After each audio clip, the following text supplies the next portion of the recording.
Fairfield, Missouri, was the kind of place that didn't change much, no matter how many years passed. The same white-painted church still stood at the corner of Main Street. The diner still served coffee thick as tar, and everyone still knew who drove whose truck and who argued with whom last Sunday. It was a quiet town, but not a kind one. Not if you didn't fit its unwritten rules. For Ethan Cole, Fairfield was both home and prison. He grew up there, on the edge of town in a big colonial house with a white fence, the kind of house that looked perfect from the outside, but always felt cold inside. His mother, Margaret Cole, had raised him alone since his father died in a car accident when Ethan was 12. She was a respected woman, owner of a small chain of pharmacies that served most of the county.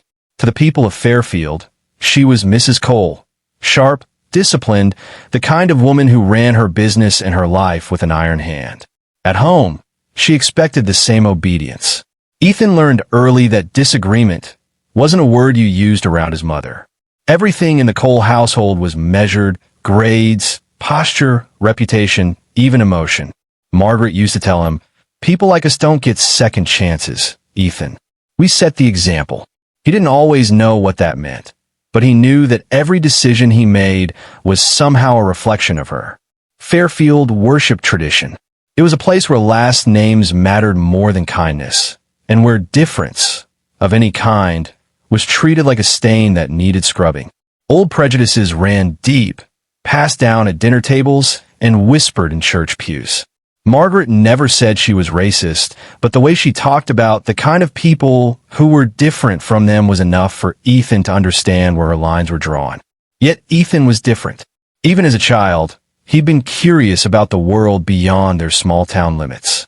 While Margaret envisioned him managing her business one day, Ethan spent hours sketching bridges and buildings, dreaming of cities filled with life and color. His notebooks were full of lines and curves that reached upward, toward freedom.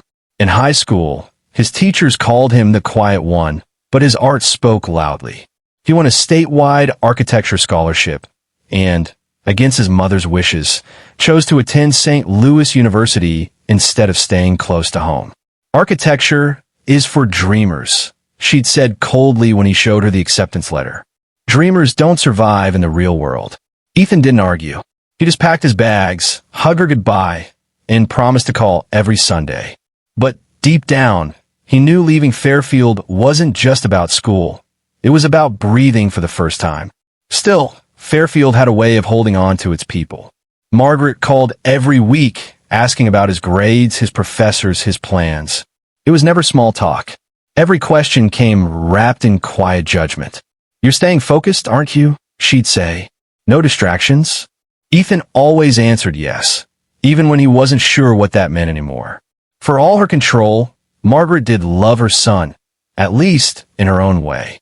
She saw herself as his protector, the last guardian of the Cole name, and the one who knew best what was right for him. But love mixed with fear can be the most dangerous kind. And for Margaret Cole, fear wore many faces: change, difference, loss of control. When Ethan left for college, she stood at the porch and watched his car disappear down the long gravel road. The wind carried dust across her shoes as she whispered to herself, "He'll come back." They always come back. Fairfield faded behind Ethan's rearview mirror that morning, but the weight of his mother's expectations didn't. He didn't know it yet, but the same small town that shaped him, the same traditions, the same rules, the same quiet prejudice, would one day destroy everything he loved. Ethan Cole met Naomi Carter on a night he hadn't even planned to go out. It was one of those college parties that spilled out of a cafe near the St. Louis campus. Crowded, loud, the air thick with laughter and cheap beer. He had come only because his classmates insisted. He was the quiet one, the guy who sketched buildings instead of talking about them. But that night, something or someone was about to change the blueprint of his life. He saw her near the counter, talking animatedly with a group of students. Her laughter carried above the music, rich and unafraid. Naomi had that kind of presence, like she belonged wherever she stood. Her skin glowed in the dim light. Her curls framed a face that was both strong and soft at once. Ethan didn't mean to bump into her, but he did, his drink nearly spilling. "Oh my God, I'm so sorry," he said quickly. Naomi smiled, brushing it off. "Hey, no harm done. But maybe I should buy you a drink, just to be fair." That was how it began, an awkward encounter that turned into a conversation, then hours of easy laughter. She was a sociology student, passionate about urban inequality and racial justice. He told her about his architecture projects, about how he wanted to design housing that ordinary people could afford. They found themselves finishing each other's thoughts. By the end of the night, Ethan knew two things. He'd never met anyone like her, and he didn't want the night to end. Over the following weeks, they began to see each other regularly. First for coffee, then for late-night study sessions, then just for the comfort of being near. Naomi brought color into Ethan's grayscale world. She was fearless, outspoken, the kind of woman who challenged injustice wherever she saw it. Ethan admired that. He'd grown up avoiding conflict, taught to keep his head down. Naomi, on the other hand, had learned from her parents, former civil rights activists, that silence could be its own kind of violence. One afternoon in the campus garden, Ethan told her, "You make me see things differently." Naomi smiled. "Good. That means you're alive." They were opposites in many ways. He came from wealth and quiet conformity. She came from struggle and conviction. Yet those differences seemed to fit like puzzle pieces. Together, they talked about the kind of world they wanted to build. One where design met justice, where beauty could serve humanity instead of ego. But love rarely grows without resistance, especially in places where prejudice lingers in the walls. St. Louis was a city that still bore the scars of segregation, and whispers followed them whenever they walked hand in hand. Ethan pretended not to notice, but Naomi saw it. The stares, the smirks, the old women clutching their purses tighter as they passed. "You okay?" she asked one evening, after a couple on the street had murmured something hateful under their breath. "Yeah," Ethan said, forcing a smile. "It's nothing. It's something," Naomi replied softly. "But we can handle it." And they did, at least for a while. Their love deepened, built on quiet moments rather than promises. When Ethan worked late on his housing designs, Naomi would bring him food and sit beside him, reading her sociology notes. Sometimes she'd tease, "You're trying to save the world with blueprints, and I'm trying to save it with words." He'd grin. "Then maybe we'll meet somewhere in the middle."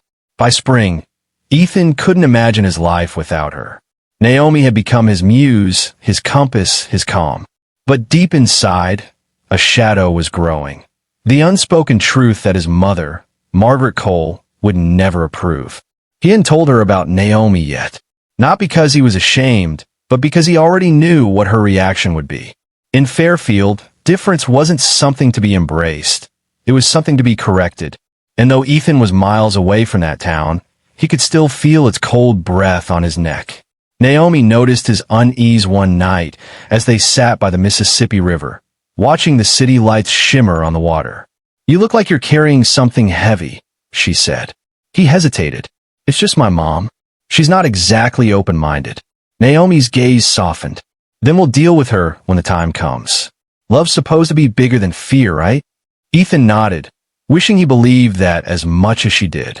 Because deep down, he already sensed that love alone might not be enough to protect them from the world he came from. When Ethan finally decided to take Naomi home to Fairfield, it wasn't out of excitement.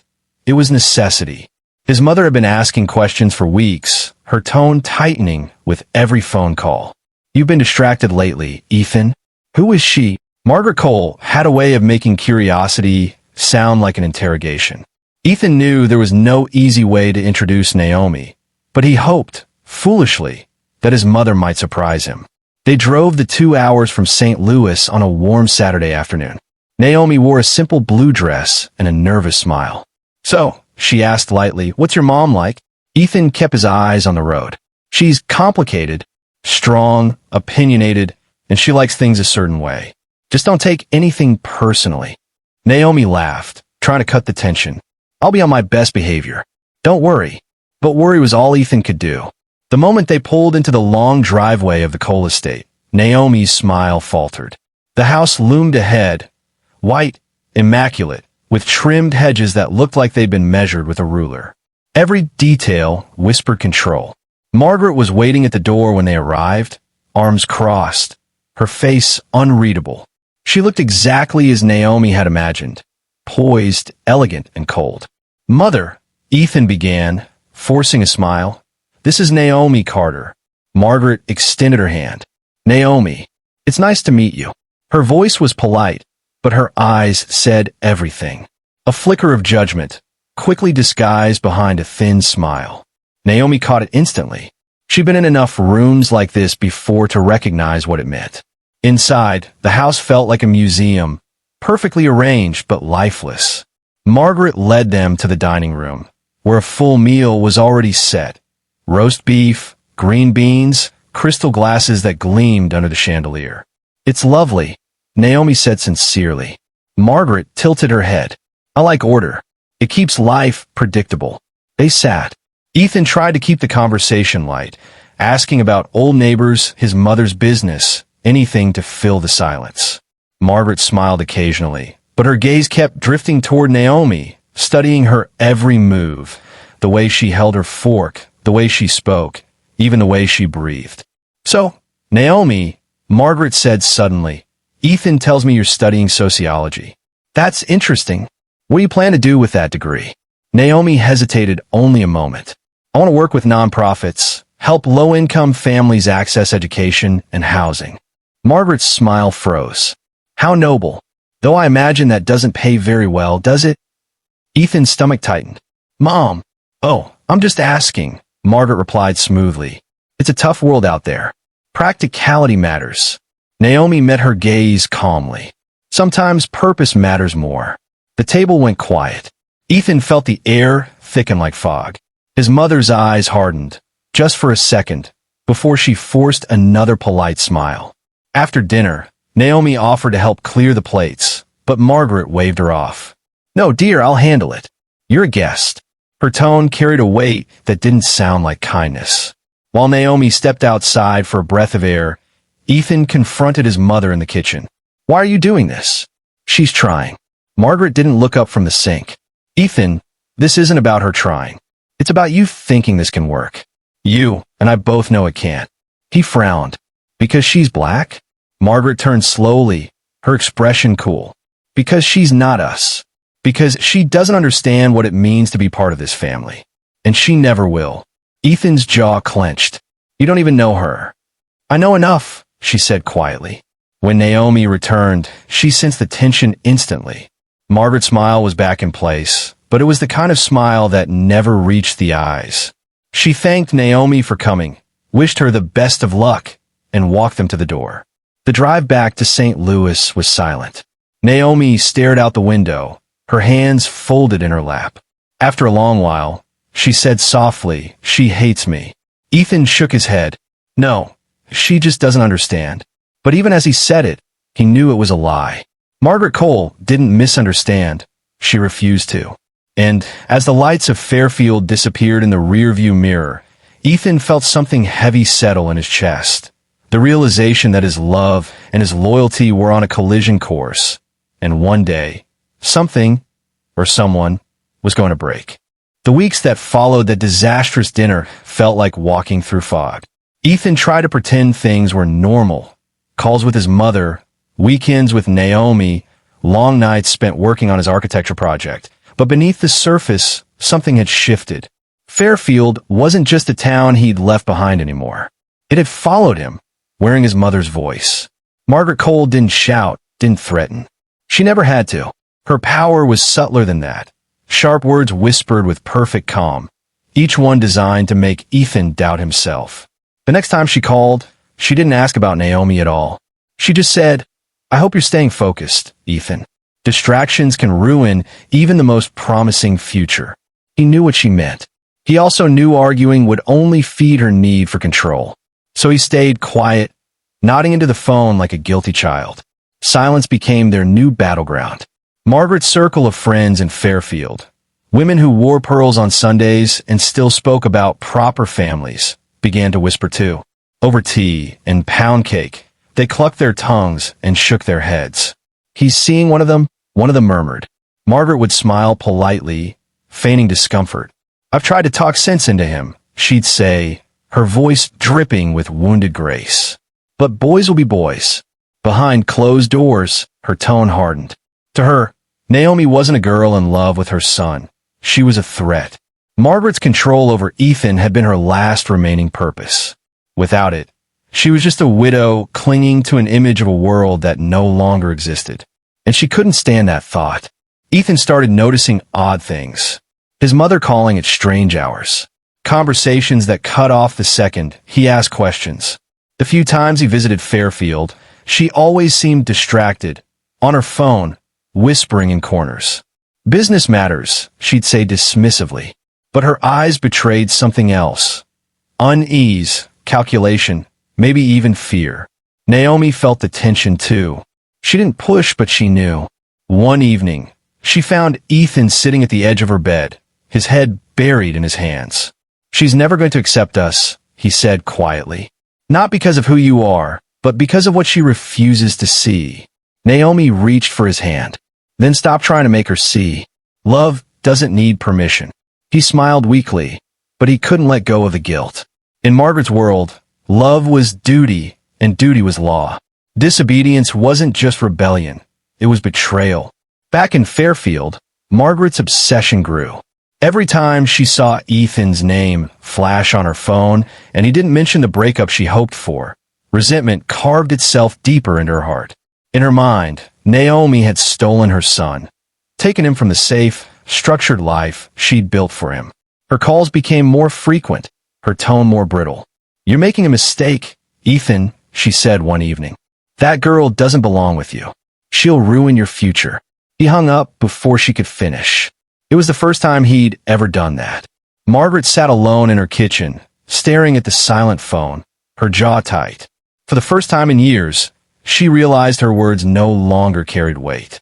And that terrified her. The next day, she met with her friend Marilyn Allen at a country club just outside town. Over coffee, Margaret confided everything. The problem, the girl, her fears. Marilyn leaned in, lowering her voice. "You can't let this go on, Margaret. You have to do something. If he marries her, it's over." Margaret didn't respond right away. But as she stared out the window, watching the sun set over the golf course, something inside her shifted. A thought she would have once dismissed as unthinkable began to take root. That night, she called Ethan again. He didn't pick up. Then she called again, and again. Finally, she sat in her darkened living room, phone pressed to her chest, whispering to herself, "He doesn't understand. I'm doing this for him." In St. Louis, Naomi and Ethan curled up together on the couch, unaware that the first quiet steps toward tragedy had already begun. In Fairfield, Margaret Cole was no longer just a mother. She was a woman at war. And the silence between them was about to turn deadly. The morning started like any other. Sunlight crept through the blinds of Ethan's small apartment, painting pale stripes across the floor. He had just stepped out of the shower when his phone began to buzz on the counter, an unknown number flashing on the screen. Half awake, he wiped his hands on a towel and answered. "Hello." The voice on the other end was steady, but carried a weight that made his stomach tighten. "Mr. Cole? This is Detective Rachel Moore with the St. Louis Police Department." He froze. "Yes, that's me. Is something wrong?" There was a pause, too long, too quiet. "I'm afraid I have some bad news," she said gently. "Your girlfriend, Naomi Carter, was found dead early this morning in her apartment." The words didn't make sense at first. They just hung there, cold and unreal. No, that's not. There has to be a mistake," Ethan stammered, gripping the edge of the counter. "I just saw her last night. She was fine. I'm very sorry." Detective Moore interrupted softly. "We believe it was a homicide. We're still processing the scene, and we'll need to speak with you as soon as possible." Ethan's knees gave out. He sank to the kitchen floor, the phone still pressed to his ear. The room around him blurred. Naomi's voice echoed in his head. The laugh she'd let out the night before. The way she'd said, "I'll see you tomorrow," as he dropped her off. Tomorrow. There wasn't supposed to be an end to that word. When the call ended, he just sat there, numb, until his phone slipped from his hand and hit the tile. Then came a sound, low, broken, animal. It took him a moment to realize it was coming from his own throat. By the time he reached Naomi's apartment, the street was already sealed off. Police cars lined the curb, blue lights flashing in the pale morning haze. A strip of yellow tape stretched across the entrance like a cruel warning. The smell of rain and blood hung in the air. "Sir, you can't go in there," an officer said firmly, stepping in his path. I just need to see her," Ethan pleaded. "Please, I'm her." He couldn't finish the sentence. Detective Moore approached, recognizing his face from the description. She was in her late 30s, her expression composed, but heavy with empathy. "Mr. Cole," she said softly, "I know this is hard, but we can't let anyone inside yet. We're still collecting evidence." He looked over his shoulder toward the door. Through the window, he caught a glimpse of white sheets, camera flashes, gloves moving carefully around the room. His heart clenched. "What happened to her?" "We're still determining that," Moore replied. There were signs of forced entry and a struggle. Whoever did this knew what they were doing. Her tone shifted slightly, professional now. "I'll need to ask you some questions. When was the last time you saw her?" "Last night," he said, voice trembling. "Around 9. We had dinner, talked about her internship. She was happy." He swallowed hard. "She was fine." Moore nodded, jotting something in her notebook. "Did she mention anyone who might have been bothering her? Any threats, arguments, people following her?" Ethan shook his head helplessly. "No, everyone loved her. She didn't have enemies." The detective gave him a long look, the kind trained to read what words don't say. "She saw a man destroyed, yes, but also a man carrying a storm of guilt and fear." A stretcher emerged from the doorway then, covered in a white sheet. The sight hit Ethan like a physical blow. He took a step back, his chest tight, breath shallow. "That can't be her. That can't be Naomi." Moore gently placed a hand on his shoulder. "We'll find who did this," she said quietly. But Ethan wasn't sure there was anything left to find. The world that had color and purpose just hours ago had turned to gray. Behind him, a reporter shouted questions at the police. Cameras clicked, and in that chaos, Ethan stood alone, grieving, hollow, and unaware that the person who had destroyed his life was someone he had loved his entire life. Detective Rachel Moore had seen her share of murders, but something about Naomi Carter's case unsettled her from the beginning. The crime scene was too neat, too deliberate. There were signs of struggle, overturned furniture, shattered glass, but not a single fingerprint that didn't belong to the victim. Whoever killed Naomi had come prepared. In the days following the murder, Rachel buried herself in the evidence. The forensic report confirmed her instincts. Naomi had been attacked sometime between 3:30 and 4 a.m. The wounds were precise and cruel. There were no signs of robbery, nothing stolen, no forced motive like greed or desperation. This was personal. She replayed the timeline again and again. Naomi was last seen alive around 9 p.m. the previous evening, when Ethan dropped her off. Neighbors reported hearing faint noises early in the morning. One described it as a thud, maybe furniture falling. Another had seen a dark sedan idling near the building around that time. But no license plate, no clear description. Rachel's gut told her this wasn't random. It was targeted. When she first spoke with Ethan, she found him pale, shaking, still reeling from shock. He told her about Naomi, how kind she was, how they'd met, how his mother disapproved of their relationship. That last part caught Rachel's attention. "Your mother didn't approve?" she asked carefully. Ethan exhaled, his eyes red. "She comes from a different world. She doesn't see people like Naomi the way she should. We argued about it. A lot." Rachel took note, but didn't press. Family tensions were common in murder cases, but they were also the kind of thread that could unravel everything if pulled right. Later that day, she and her team visited Margaret Cole's home in Fairfield. The woman who greeted them was everything the small-town gossip had promised. Composed, elegant, her silver hair pulled tight, her expression cool as marble. "I'm still processing the tragedy," Margaret said evenly. "Naomi was sweet, I suppose, but she and my son were very young. I warned him about rushing into things." Rachel watched her closely. There was no tremor in her voice, no flicker of grief, only control. When asked about her whereabouts the night of the murder, Margaret replied without hesitation. Home alone. I went to bed early. I have nothing to hide. Maybe she didn't, but Rachel had learned long ago that the most dangerous people rarely looked guilty. Back at the station, Rachel requested a full check on phone records for anyone connected to Ethan or Naomi. It was standard procedure, but she didn't expect the pattern that began to emerge. Margaret Cole had made several unusual phone calls in the week leading up to Naomi's death. Numbers with no listed owners, some routed through burner lines. One, in particular, appeared again and again, a prepaid cell registered under the name Greg Blaine. Rachel's pulse quickened at the name. She knew it. Blaine had been on law enforcement's radar for years, a suspected contract killer who'd never been caught. He was cautious, left no trace, and worked for anyone who could pay. She ordered financial subpoenas for Margaret's accounts. At first, everything seemed normal. Pharmacy revenue, household bills, donations to her church. But then came the anomaly. A wire transfer of $15,000 sent 3 days before the murder to a small account in St. Louis, linked to the same Greg Blaine. It wasn't proof of guilt, but it was enough to smell the smoke. And where there's smoke, Rachel leaned back in her chair, rubbing her temples. You really did it, didn't you? She whispered to herself. You killed her for love, twisted into hate. The next morning, she called Ethan back to the precinct. He looked exhausted, eyes hollow, voice barely above a whisper. Rachel broke the news gently. Ethan, I need to ask you something difficult.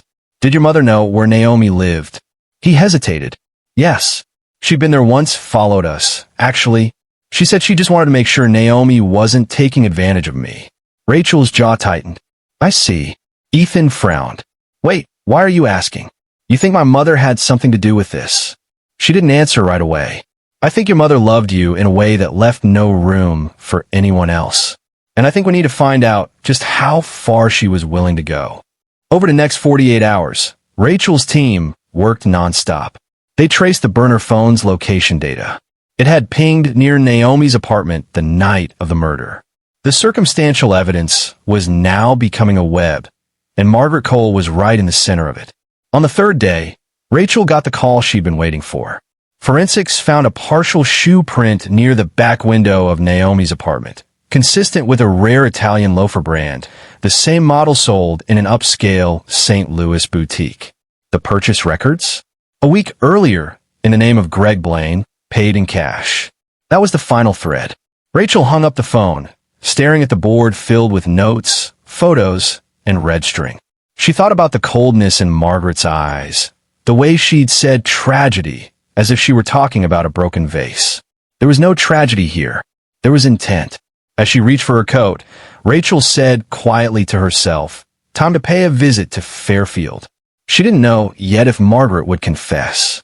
But she knew this much. Naomi Carter hadn't died because of random violence. She died because someone couldn't bear the thought of her being loved. By the time Detective Rachel Moore returned to Fairfield, the autumn air had turned brittle and gray. Clouds hung low over the Cole estate, and the town itself seemed to hold its breath, as if even the wind knew that something dark was about to break. Rachel had everything she needed. The phone records, the bank transfers, the burner number that placed Margaret Cole in direct contact with Greg Blaine, the known contract killer. It wasn't speculation anymore. It was evidence. All that was left was confrontation. When Rachel's unmarked car rolled into the driveway, Margaret was standing on the porch, as if she'd been expecting her. Dressed neatly in a cream blouse and pearls, she looked less like a suspect and more like a woman ready to host Sunday tea. Detective Moore, she said calmly, her tone polite but empty. To what do I owe the visit? Rachel stepped out, her badge glinting faintly in the gray light. Mrs. Cole, I think you already know. For a fleeting second, something, fear, maybe, passed behind Margaret's eyes. But she quickly gathered herself, folding her hands in front of her. You must be mistaken. I've already told you everything I know. Rachel held out a folder.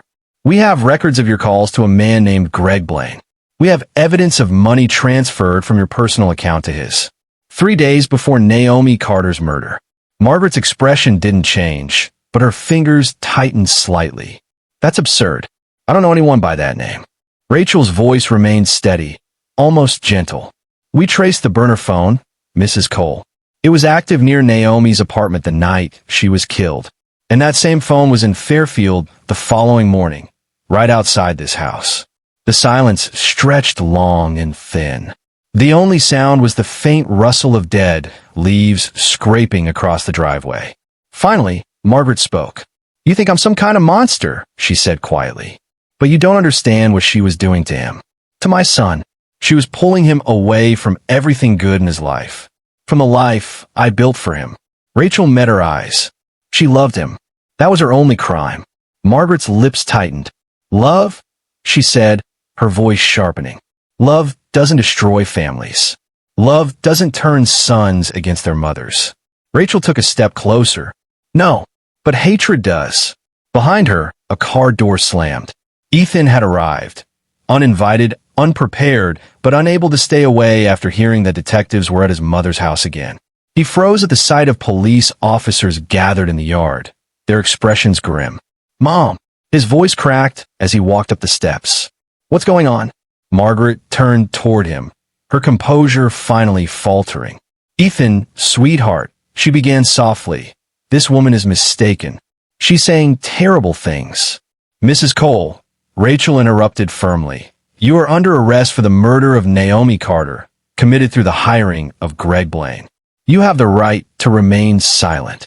The words seemed to hit Ethan before they even reached Margaret. What? He gasped. No, that's not possible. He turned to his mother. Tell her she's wrong. But Margaret didn't deny it. She didn't scream or beg. She just stood there, her face eerily calm, and said the words that would haunt Ethan forever. Everything I did for you. Ethan's breath caught. For me?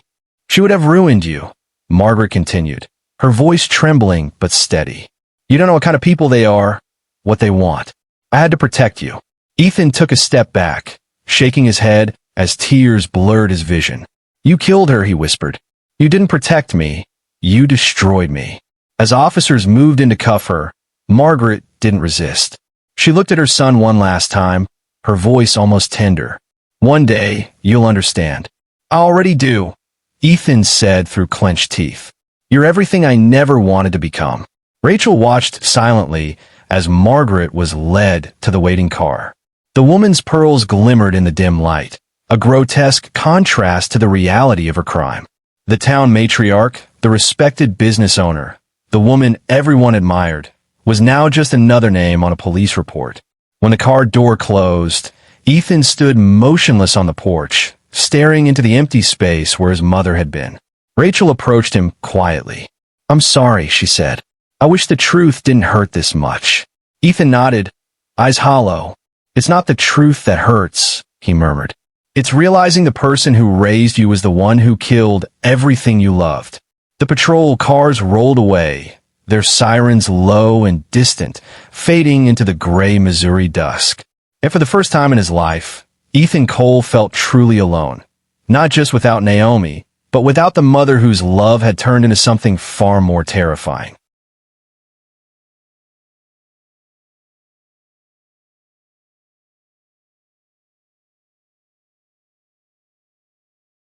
The trial of Margaret Cole began 6 months later in a St. Louis courtroom thick with reporters, cameras, and whispers.